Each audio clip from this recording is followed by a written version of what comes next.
Good evening. তো চলে এলো সেই সময়টা, তো এখন সন্ধ্যা হয়ে গেছে আর তোমাদের দাদা গেছিলো একটু বাইরে, তো ওর কিছু জিনিস আনতে, তো একটু ঢাকেশ্বরী থেকে সিঙ্গারা নিয়ে এসেছিলো চাটনি দিয়ে। তো সেটাই আমরা এখন সবাই মিলে খেয়ে নেবো। তো অশ্মিকে বলেছিলাম বাবা একটু প্লেটে করে বেড়ে দে, তো ও সেটাই করছে, সব একটু একটু করে মানে দুটো দুটো করে বেড়ে দিচ্ছে। আর তারপরে বেলুন ফোলাতে বসে পড়েছে দু বোনে। তো আমি বলেছিলাম বেলুন আনতে হবে না, কারণ সেরকম তো কিছুই করছি না বাড়িতে, আমরা তাছাড়া আর কেউই নেই, তো বেলুন লাগবে না, জাস্ট এমনি একটু আনন্দ করলেই হবে। তো বলছিল না মা একটু বেলুন নিয়ে আসি। আর তো এদিকে আমার বাবাও চলে এসেছিলো বেলুন ফোলাতে, আর একটু ওদের সঙ্গে সাহায্য করছিল। আর বাবা যে কথাগুলো বলছে একটু শোনো। দিতে পারলাম না তো, আর তোমার একটু আশীর্বাদ করতে পারলাম না। তুমি ভালো থাকো, সুস্থ থাকো, দশজনের মধ্যে একজন হও, হ্যাঁ, ভালো করে লেখাপড়া শিখবা, এই আমি তোমাকে আশীর্বাদ করছি। ও দাদু, ওর জন্মদিন না, আমার জন্মদিন। বড় শোনা, তাই হ্যাঁ। তাই তাই যে আশীর্বাদ দিলাম ওই আশীর্বাদই যেন লাগে বড় শোনার। এরম হবে না, এরম মানবো না। আসলে কি হয়েছে, বাবার তো শরীর ভালো না, কারণ বাবার অনেক বয়স হয়েছে, 70 বছর পার হয়ে গেছে। তো বাবার না একটু স্মৃতিশক্তি হারিয়ে মানে দুর্বল হয়ে গেছে, হারিয়ে গেছে বলছি। তো বাবার সেরকম করে কিছু মনে থাকে না। তো সকাল থেকে 2-3 বার বলেছি অশ্মির জন্মদিন, কিন্তু বাবা ভাবছে আরুর জন্মদিন। তো যাই হোক, এখানে আমি পোলাও করে নিয়েছিলাম, আর এই প্রথমবার আমি বাড়িতে পোলাও করলাম। তো অল্প করেই করেছি, জানি না কেমন হবে সেই ভয়ে ভয়ে। তো মোটামুটি একটু হয়েছিল, তো এরপরে একটু বেশি করেই করা যাবে, তাই না?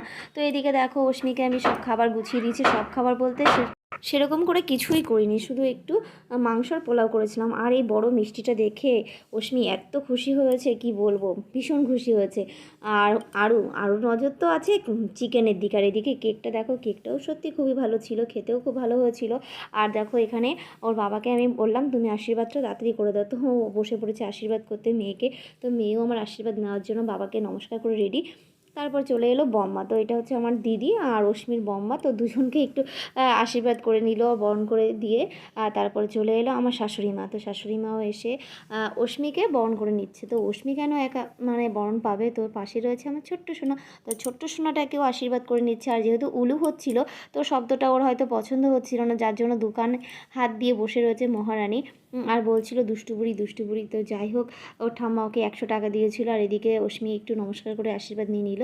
তারপরে চলে এলো বাবা। এই বাবার কথা আর কী বলবো, বাবা একদম সাদাসিধা নরম মানুষ।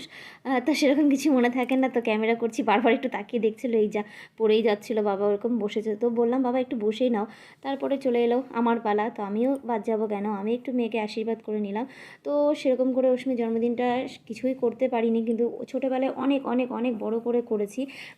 তো তখন সাধ্য যেটুকু ছিল সেরকমভাবে করেছি। তো এখন একটু তোমাদের দাদা যেহেতু শরীর খারাপ, তবুও ও মনে করে না যে ওর শরীর খারাপ। ও নিজেকে এতটাই সাহস বা যাই বলো না কেন, নিজেকে ও খুব শক্ত বলে মনে করে আর সাহস দেখায় যে হ্যাঁ আমি সুস্থ, কাজ করে। কিন্তু আমি তো জানি ওর শরীরটা ভীষণই খারাপ, যেহেতু হার্টের প্রবলেম।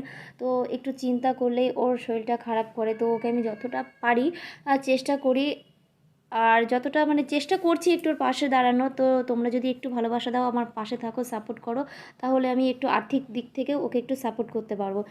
এটাই আর কি, আর কিছু না। তো এরকম বললে হয়তো বলবে যে সোশ্যাল মিডিয়ায় এসে মানে ইমোশনাল কথাগুলো বলছে, তো তার জন্য অনেক কিছু বলা হয় না, বলি না। তো এইদিকে দেখো আর ওকে মানে অশ্মিকে খাবারটা দিয়ে দিয়েছি, কেকটা সরিয়ে নিয়েছি, আর বললাম যে তুমি কেটে ওদেরকে দিয়ে দাও। তো এখানে অশ্মি আর আরও খাওয়া শুরু করে দিয়েছে। তো অশ্মি তো পোলাও খাচ্ছে, আর আরও মহারানীর চিকেনেই ব্যস্ত আছে। তো আজকের মতো ভিডিওটা এই পর্যন্ত। কেমন লাগলো প্লিজ কমেন্ট করে জানিও।